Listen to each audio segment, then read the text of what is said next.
Can I begin by acknowledging the traditional owners of the land and pay my respects to their elders past, present and emerging.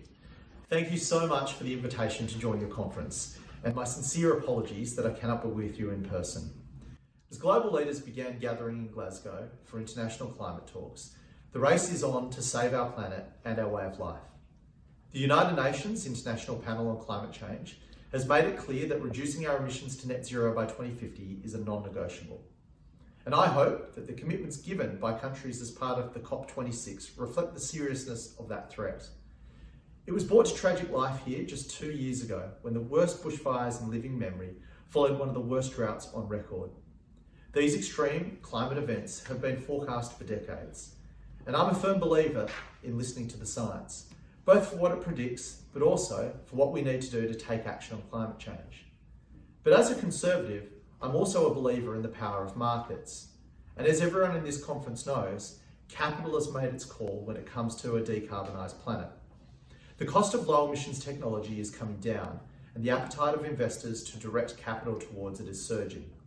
Bloomberg estimates that assets under management that are tailored to meet ESG goals could reach $53 trillion by 2025. 70% of Australia's two-way trade is already with countries that aim to achieve net zero emissions by 2050.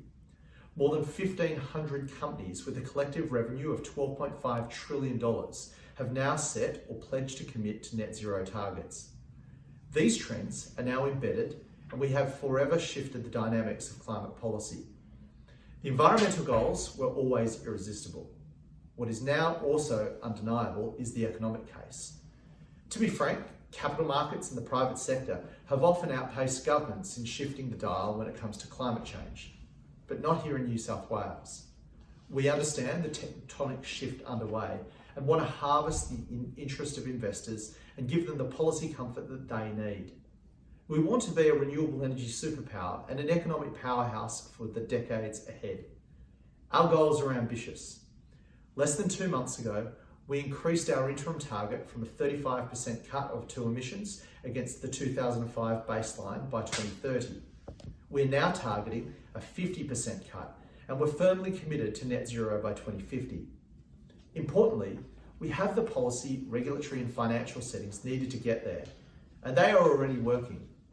We are co-investing with industry to smooth the transition to low carbon, to low emissions technologies among our largest industrial users. We're creating 5 renewable energy zones in our regions, and they combine renewable energy generation, storage such as batteries, and the transmission networks to reach homes, businesses and industries.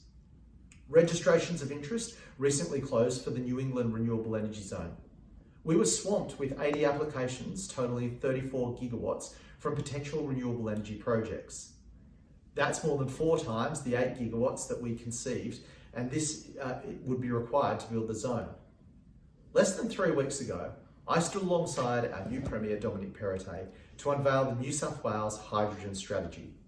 Green hydrogen will not only help our state meet its emission reduction targets, but it will create new opportunities for heavy industry, unlocking $80 billion worth of investment.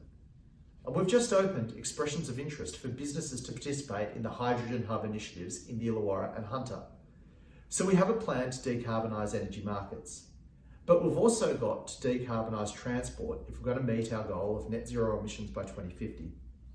Our plan is simple. We want to be the best place in Australia to buy and drive an electric vehicle.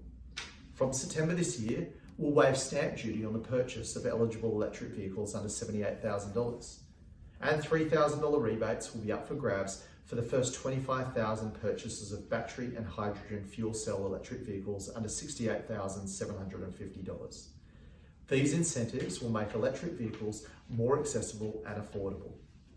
We also have a $171 million investment plan to co-fund a significant charging infrastructure network ranging from our highways to commuter car parks. Our electric vehicle strategy is about getting more environmentally friendly cars on the road, but it also touches on a larger opportunity, our capacity to export lithium to power our cars.